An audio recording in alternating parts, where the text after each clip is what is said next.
Vivek sir அப்படின்னால அவர் வந்து MR Radha சாருடைய அந்த கருத்துக்கள், அந்த கலைவாணருடைய கருத்துக்கள் ஒரு புது ட்ரெண்டில் கொடுத்தார். என்னை கூப்பிட்டு என் பக்கத்தில் உட்கார வச்சு பேசுகிற 2 நடிகைகள், ஒன்று ஸ்ருதிஹாசன், இன்னொன்று ஸ்ரீ திவ்யா. இவங்க 2 பேர் தான். எல்லாருக்குமே வந்து எங்களை மாதிரியே இருக்கக்கூடிய ஒரு விஜயகாந்த் சார் தான் பிடிக்குமே தவிர கலராக இருக்கிற ஆளை கண்டால் சுத்தமாக பிடிக்காது. அந்த திருநெல்வேலி தமிழை பேச ஆரம்பி இவர் அண்ணாச்சி மாதிரியே பேசுகிறாரு பார்த்தியா, இப்படி சொல்கிறாங்களே, இதுதான் அந்த அடையாளம்.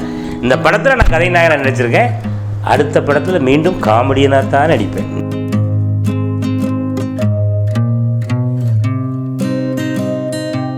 கதகளி திரைப்படத்தில் விஷால் கூட நடிச்ச எக்ஸ்பீரியன்ஸ் பற்றி சொல்லுங்க. திடீர்னு பாண்டியராஜ் சார்லேருந்து ஒரு ஃபோன், சார் வணக்கம் சார், என்ன சார் அடுத்த படம் பண்ண போகிறீங்களா, ரொம்ப நன்றி, ஒரு பெரிய கேரக்டர் தரேன்னு சொன்னீங்களே அப்படின்னு. கண்டிப்பாக நாச்சி, இது நம்ம கண்டிப்பாக பண்ணுவோம், ஒன்றும் பிரச்சனை இல்லை. இருந்தாலும் இந்த படத்துலையும் எனக்கு நீங்கள் இருந்தீங்கன்னா கொஞ்சம் எனக்கு நல்லாயிருக்குன்னு தோணுது, இந்த கேரக்டர் நீங்கள் பண்ணிங்கன்னா நல்லாயிருக்குன்னு தோணுது என்னாச்சு. என்ன கேரக்டர் சார் அப்படின்னு ஒரு ஸ்டாப்பில் பஸ்ஸில் ஏறி இன்னொரு 4 ஸ்டாப் கழிச்சு இறங்கி ஓடுற கேரக்டர் தான். இந்த இடைவெளியில் என்ன நடக்குங்கிறத நகைச்சுவையாக சொல்லியிருக்காரு. அது கதையோடு சம்மந்தப்பட்ட இது. நான் ஒரு சின்ன அது ஒரு குட்டி கதாபாத்திரம் தான் அதுவும். ஆனால் அந்த ஒரு காட்சி கண்டிப்பாக தேட்டரில் வந்து ஒரு சின்ன கைத்தட்டு இல்லை ஒரு சின்ன புன்முறுவல் கண்டிப்பாக கொடுக்கும் அப்படின்றத நம்பலாம். விஜய் கூட நடிச்சாச்சு, தனுஷ் கூட நடிச்சாச்சு. ஸோ அந்த வகையில் அடுத்ததாக எந்த நடிகர் கூட நடிக்க உங்களுக்கு ஆசை? குறிப்பாக எல்லாருக்குமே ஒரு ஆசை இருக்கும். பெரிய பெரிய நடிகர்கள் படங்களில் வந்தாச்சுனாலே அதனுடைய மாஸ் வேறு மாதிரி தான். எல்லோருக்குமே வந்து ஒரு புகழ் பெற்றவர்கள். இப்போ நான் வந்து நடிக்காத கொஞ்சம் முன்னணி நட்சத்திரங்கள் அப்படின்னா சூர்யா சார் கூட நடிச்சிட்டேன், ஜீவா சார் கூட நடிச்சிட்டேன், சிவகார்த்திகேயன் சார் கூட நடிச்சிட்டேன், தனுஷ் சார் கூட நடிச்சிட்டேன், விஜய் சார் கூட நடிச்சிட்டேன். இப்போ நடிக்காத ஆட்கள் யார் அப்படின்னு கேட்டால் நான் அஜித் சார் கூட இன்னும் நடிக்கலை, ஆர்யா சார் கூட, ஜெயம் ரவி சார் கூட நடிக்கலை, ரஜினி சார் கூட நடிக்கலை, கமல் சார் கூட நடிக்கலை.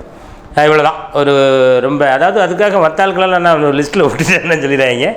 எனக்கு ஒரு ஆசை என்ன அப்படின்னு கேட்டிங்கன்னா, ஏன்னா ரஜினி சார் அப்படின்னா அவர் வந்து ஸ்டார், அந்த சூப்பர் ஸ்டார் அப்படிங்கிறதை தாண்டி ரஜினி சாரையும் நம்ம அஜித் சாரையும் வந்து என்ன சொல்கிறாங்க அப்படின்னு கேட்டிங்கன்னா, படப்பிடிப்பை தாண்டி எல்லோருக்கூடையும் ரொம்ப ரொம்ப கேஷுவலாக பேசி பழகி அவங்களுக்கு பிரியாணிலாம் செஞ்சு கொடுப்பாருன்னு சொல்லி கேள்விப்பட்டிருக்காங்க. நம்ம அஜித் சார்லாம் பிரியாணியே கிண்டியே ராஜே வாங்கங்க உட்காருங்க நானே பிரியாணி உங்களுக்கு செஞ்சு தரேன்னு சொல்லுவாராம். அவர் கையில் ஒரு நாள் பிரியாணி சாப்பிடணுன்னு ஒரு ஆசை இருக்குது. ரஜினி சார் வந்து சமீபத்தில் இதுக்கு முன்னால் ஒரு 2 படத்துக்கு முன்னால் ஒரு படத்துக்கு வந்து என்னை அவர் வந்து நம்ம அந்த குழந்தைகளெல்லாம் வச்சு பண்ணுற இமான் அவரை நம்ம படத்துக்கு போடுவோம் அப்படின்னு சொன்னாரா. சந்தர்ப்ப சூழ்நிலைகள் பாவம் இது இங்கே என்ன நடந்துச்சுன்னு தெரில, அது எப்படியோ கொஞ்சம் கை மாறி வேறு பக்கம் போயிட்டு நம்ம KS ரவிக்குமார் சாரே நேரில் சந்திக்கும் போது என்கிட்ட சொன்னார், அந்த படத்தில் வந்து நீங்கள் தான் நடிக்கிறதா இருந்துச்சு என்னாச்சு. KS ரவிக்குமார் சாரே சொல்லியிருக்காரு, இன்னொரு அடுத்த படத்துலலாம் என்னாச்சு ஒரு பெரிய ஹீரோ வச்சு பண்ண போகிறோம், த்ரோட்டாக காமெடி, அது உங்களை தான் நான் பிளான் பண்ணியிருக்கேன் அப்படின்னாங்க. கிட்டத்தட்ட நிறைய இயக்குநர்கள் சொல்லியிருக்காங்க. அமீர் சார் சொல்லியிருக்காங்க என்னாச்சு. ஏன்னா அவர் கூட வந்து அமீர் சார் கூட வந்து இப்போ பேரன்பு கொண்ட பெரியவர்களே அப்படின்னு ஒரு படம் பண்ணிக்கிட்டு இருக்கேன். அந்த படம் முடியும் தருவாயில் இருக்குது. ஏன்னா இவங்கெல்லாம் வந்து சாதித்தவங்க வாயால் வந்து அந்த வார்த்தைகளை கேட்கும் பொழுது அப்போ கடவுள் நமக்கிட்டேயும் கொஞ்சம் கூட நடிக்கிற திறமையை தந்திருக்கார் அப்படின்றத ஒரு சின்ன ஒரு ஆத்ம திருப்தி. சினிமாவுக்குள்ளே வந்தோம், இத்தனை பேர்கிட்ட வந்து நல்ல பேர் நம்ம எடுத்திருக்கோம் அப்படின்ற நினைக்கும் போது ரொம்ப பெருமையாக இருக்குது. அண்ட் வளர்ந்துட்டு வர்ற நிறைய ஹீரோஸ் கூட நடிச்சிட்டீங்க. அறிமுக நாயகர்களாக இருக்கட்டும், சிவகார்த்திகேயன், ஜீவா, விஷால், கார்த்தி மாதிரி ஒரு பெரிய மாஸ் ஹீரோஸாக இருக்கட்டும், எல்லாரும் கூடவும் நடிக்கிறீங்க. யாரை உங்களுக்கு பிடிக்கும்? விஜய் சாரையும் சொல்லுவாங்க, தனுஷ் சாரையும் சொல்லுவாங்க. யார்கிட்டையுமே அதிகமாக பேச மாட்டார், அமைதியாக தான் இருப்பார் அப்படின்னு. ஆனால் என்கிட்ட விஜய் சார் ஆகட்டும், தனுஷ் சார் ஆகட்டுமே, தனுஷ் சார் வந்து ஒரு ஷூட்டிங் ஒரு ஷாட் முடிஞ்சவொடனே அண்ணாச்சிங்க அண்ணாச்சி வர சொல்லுப்பா அந்த சேரத்துக்கு போடுப்பேன். எல்லாருமே சுற்றி அவர் ஏதாவது கேட்பாரோ வைப்பாரோ அப்படின்னு சொல்லி யோசிச்சிட்டே இருப்பாங்க. எனக்கு மட்டும் ஒரு சேர் எடுத்து போட்டு உட்கார, அப்புறம் சொல்லுங்க அண்ணாச்சி போன வாரம் அவங்க சொல்லுங்கண்ணே சொல்லுங்கள். அப்பா சார்ஜே கிடையாது, அப்படி சிரிச்சு தெரியுமா.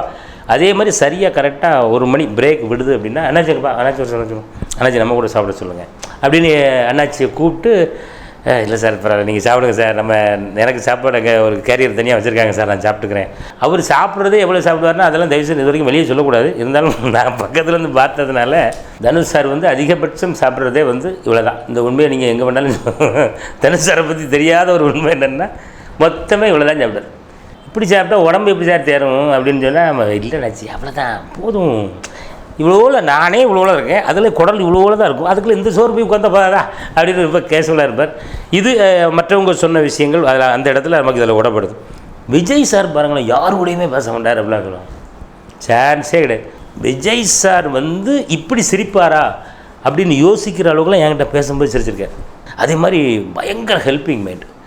ஆமாம், யாராவது அப்படியே ஒன்று அமைதியாக வாட்ச் பண்ணிட்டே இருப்பார். ரொம்ப கஷ்டப்பட்டவங்க, ரொம்ப முடியல, உங்கள் வீட்டில் ஏதோ ஒரு ப்ராப்ளம் இருக்குதுன்னு சொன்னால் அவரை மட்டும் தனியாக கூட்டு போய் யாருக்குமே தெரியாமல் ஏதாவது ஒன்று செஞ்சுட்டு வந்தல.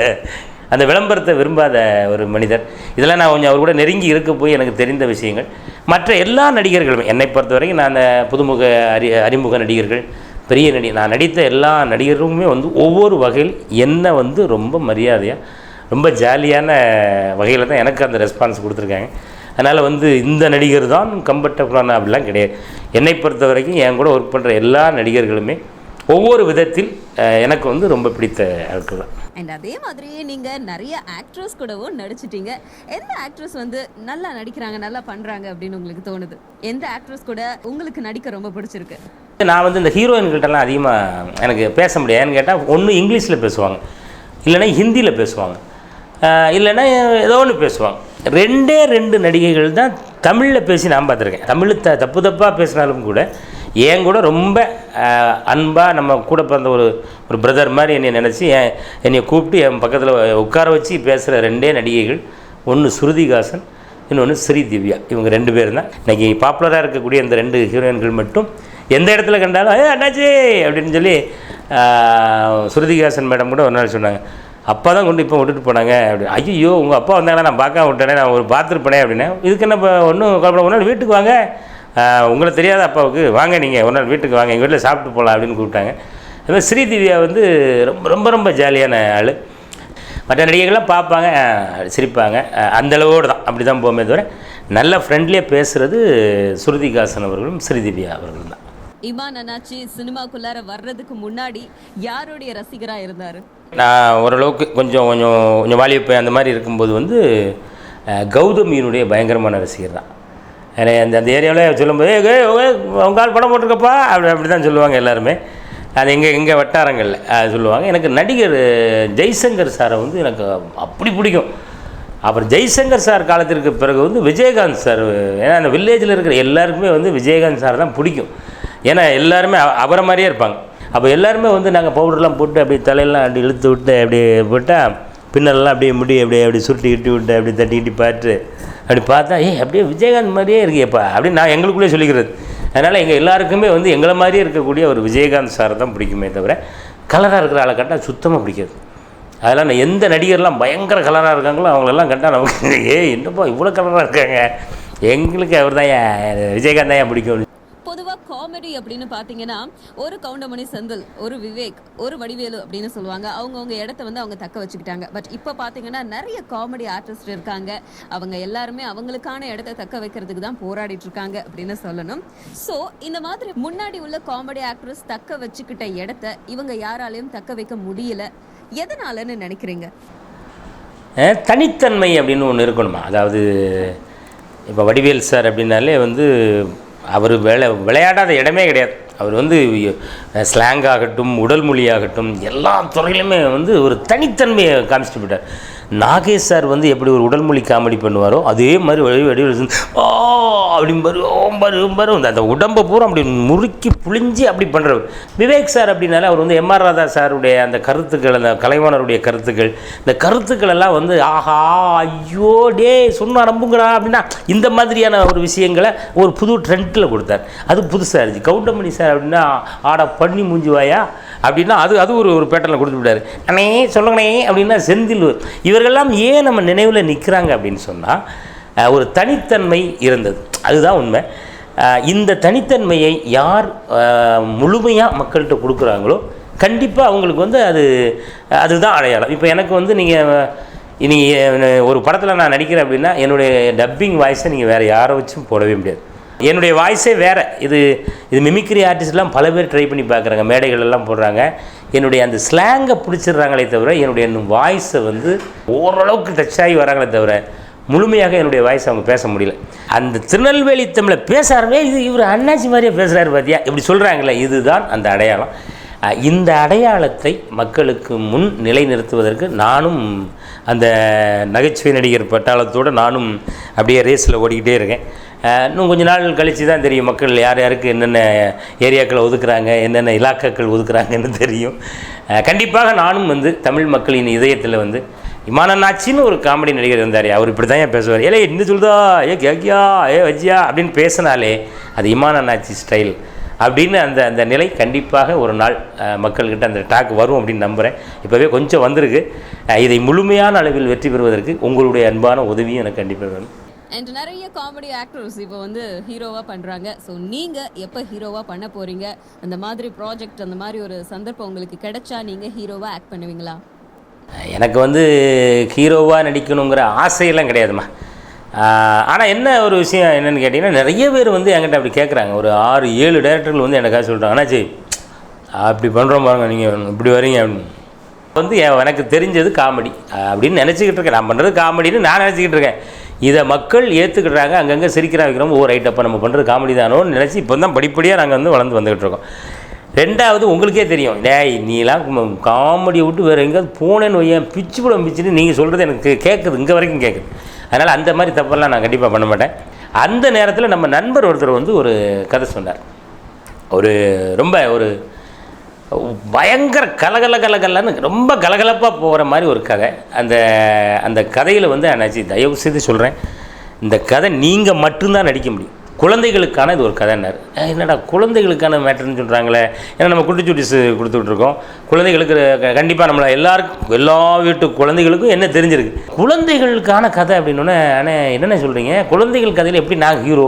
எனக்கு நான் ஹீரோன்னா இந்த பாருங்கள், இந்த 2-8 ஆடுறது, அந்த கட்டி பிடிச்சிட்டு ஓடுறது, இந்த ரெட்டை அர்த்த வசனம் பேசுகிறது, இந்த ஆபாசமான விஷயங்கள், இதெல்லாம் வந்து அந்த படத்தில் இருக்கக்கூடாது. அதுதான் குழந்தைகளுக்கான படம் அப்படின்னு. அப்படி ஒரு கதை தானே இது அப்படின்னு சொல்லி என்னை உட்கார வச்சு 20 நிமிஷத்தில் அந்த கதையை சொன்னார்.